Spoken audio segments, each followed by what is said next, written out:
What's going on, folks? It is R with Mr. Board Games Lonely Table. Today I'm going to give you an explanation of a game that we have on the table, or rather I have on the table, called Cosmic Voyage. Cosmic Voyage is a dice rolling game of deep space exploration and cooperation and luck. It's a game by Savania Games and is designed by Andy Copsey. It's not available right now, but it will be coming to Kickstarter very soon, so be sure to check it out. This is a game that's very simple to play, and we will fly through it as fast as I can. Now, I can't say I'm going to give you a 100% this is how you play the game, because I didn't design the game, and the rulebook is relatively small. It covers off most of the things, but I suspect that Andy's going to be doing a more accurate how to play the game. As I said, this is not, a game that's been right out at the market right away, so you're not going to really find a watch it played. Not yet, at least. Maybe in the future. And if I get this right, maybe I will do an actual explanation how to play the game. So the game sets up very simple. You start off by dealing a grid of 9 cards, a 3x3 grid. This is the discovery zone. The game starts off with the cards flipped upside down, so you have no idea what's going to happen. You have 2 options as a character. You can either choose to use the ship's scanner and reveal 3 as a default. You can take a mission without looking at it, and then you are committed to it when it comes to your next turn. The scanning allows you to pick and choose what you want. The objective of the game is to reach 8 points. You need 8 points to get your ship home. You can do a shorter version of the game by reducing it down to 5 points, but that's generally where they put it. Game to 1 to 4 players. I have had an opportunity to play it as a one-on-one, and we'll be playing it as a 2-on-2. At the start of the game, you can choose one of 4 characters. You can be the tactical officer, the engineering officer, the science officer, or the medical officer. Each of them has their own unique set of abilities, which can be done throughout the game. Further to that, missions in this are designed specifically for the medical officer, science officer, engineering, and tactical. There's 2 options on every card. One is going to be the one for the profession, which is generally going to be better, and then there's one for anyone else. Further to that, you have the opportunity to find out go into a wormhole. You're going to run into a couple of hazards, which I will get to once I approach them. Every character has 5 HP. You get, 4 HP. Once you've lost your HP, you're dead. You get 2 serious injuries, you're dead. Your ship runs out of shields, you're dead. At energy, you can't heal anymore. And you can't really do much more. Now, I'm going to have to double check, but I'm pretty sure when you scan, you should use the ship's energy, but I played it differently, and you could just scan on your turn. So the way I'm going to do it right now, and the way you're going to see us play it, is at the start of our turn, we're going to do a scan. The scan's going to reveal 3 cards. I can pick any 3 cards in the discovery zone to see what they are. So I'll go ahead and flip these over. We have a medical mission, an engineering mission, and a tactical/engineering mission. The tactical/engineering mission can be done by either the tactical officer or the engineering officer. The engineering mission can only be done by the engineer. To get the top product. Medical, just by the medical officer. On the card, you've got 2 separate windows. The top, the one with the star, is the one that is explicitly for the officer. Generally, this has got good bonuses. The one on the bottom, anyone can attempt it. They have some bonuses, but they're not top tier bonuses. You will have the option to choose a mission, and when you do go to play that mission, you can roll, well, you will be rolling these 2 dice. It's a D8 and a D6. This is your action and your effort die. The way this works out is you say, I'm going to do this mission. You need to get a 4 or higher, at least that's how I played it, 4 or higher on the D6, or 5 or higher on the D8. If you are successful in this mission specifically, your shield will be generated by 1 point. If you fail, you obtain a serious injury. 2 serious injuries, you're dead. So, again, you just say you're doing it, you roll the dice, and you look at your answer. Simple as that. 1, 2, 3. If you got basic math, you can do it. Now, to change the game up a little bit, there are certain events to occur. For purpose of the demonstration, I'm going to show you 2 right now. You have hazards and you have advantages. They both are effectively the same thing. The advantage typically is always going to be positive stuff. The hazards are typically going to be negative stuff. The end of every turn or every round, that's when all the players have gone, you'll roll 1 dice. It's a D6, you roll it, you compare your result on the dice to the screen, well, to the checklist here. This is done for 2 rounds. After 2 rounds, they get removed. So in the event of this card, we roll this dice, and we get a 4, which means all crew is going to lose 1 HP. After the 2 rounds are done, you'll remove the cards from the pile, and you'll restock those spots with face down. Consequently, if you finish a mission, you take your reward, and then you replace it with that.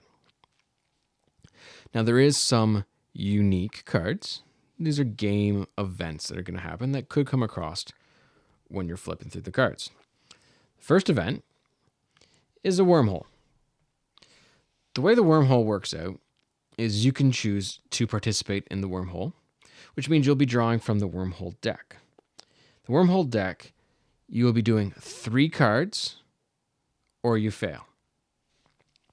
So when you say you're going into it, you go ahead and you roll, you take your look at your first one. The first one on this one, as you can see, is you need to get a 4 or a 3. You get a bonus if you succeed, and you lose an item if you fail.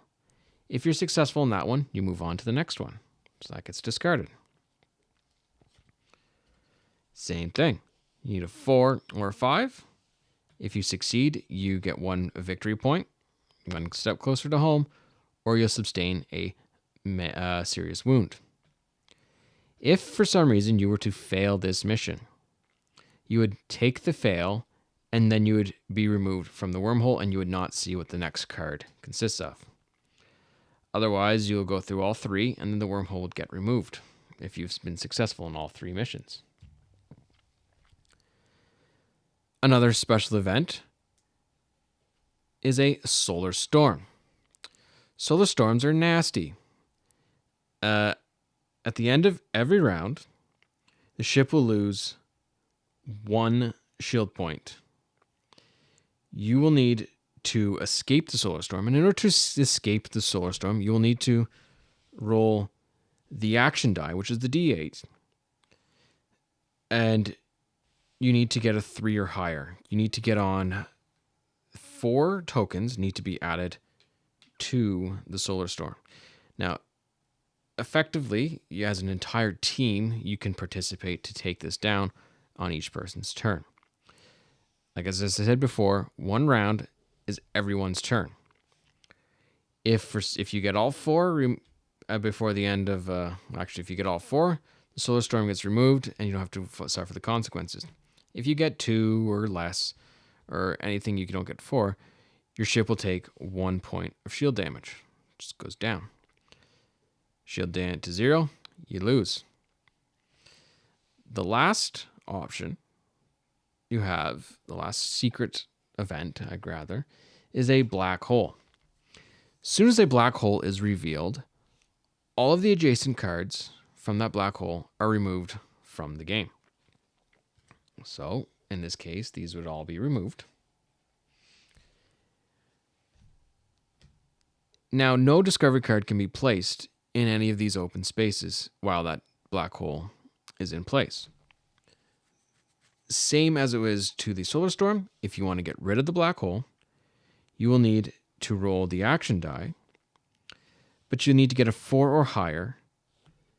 And if you don't get rid of the black hole, all players will each lose 1 item at the end of the round. So items can be helpful, so you might want to get rid of the black hole. After you get 3 tokens, it's not as bad as a Solar Storm, then it gets removed from the game and you can replenish the supply, as I do here.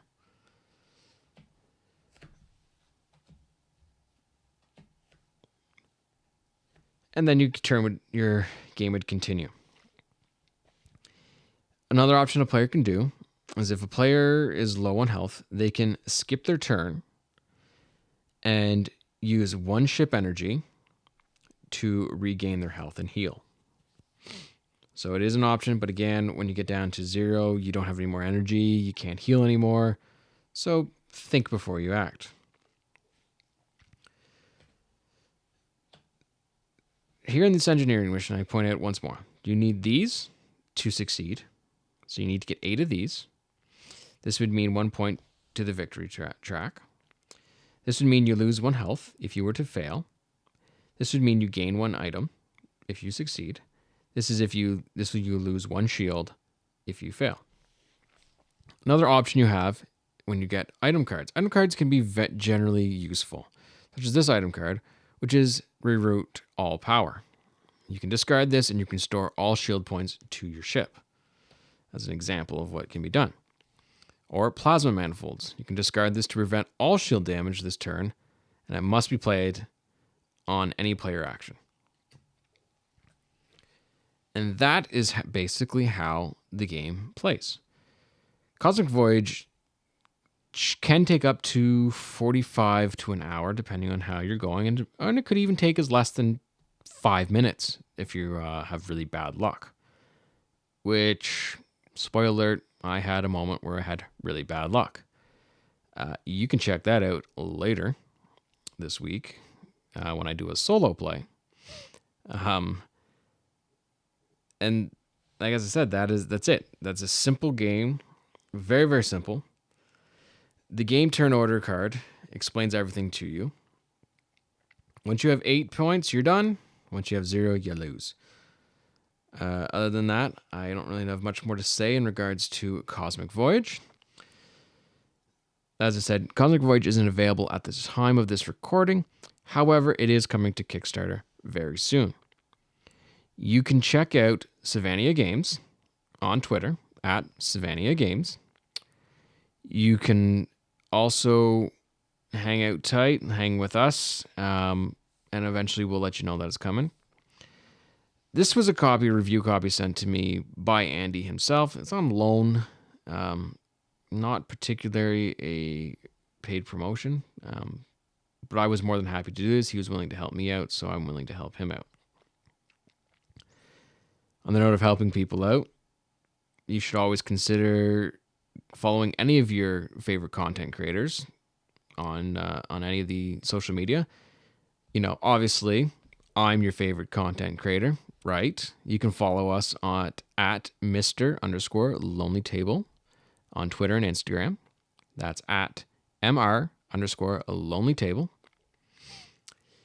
You can subscribe to this channel if you really liked what you saw here. Press that like button, subscribe to the channel. If you want to see more content, get notified. Press the little bell icon, get yourself notified. And don't hesitate to share this video with other people. Every share helps me out. This channel's not monetized. I don't do it for the money.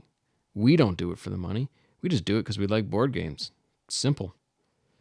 So consider it. You know, subscribe. We usually try to get one video minimum a week. Generally, it's 2. Yeah, I mean, I don't really know what else more to say. Very simple game, Cosmic Voyage. Check out the Kickstarter later on. And stay tuned to later this week for our plays. And until then, keep the dice on the table.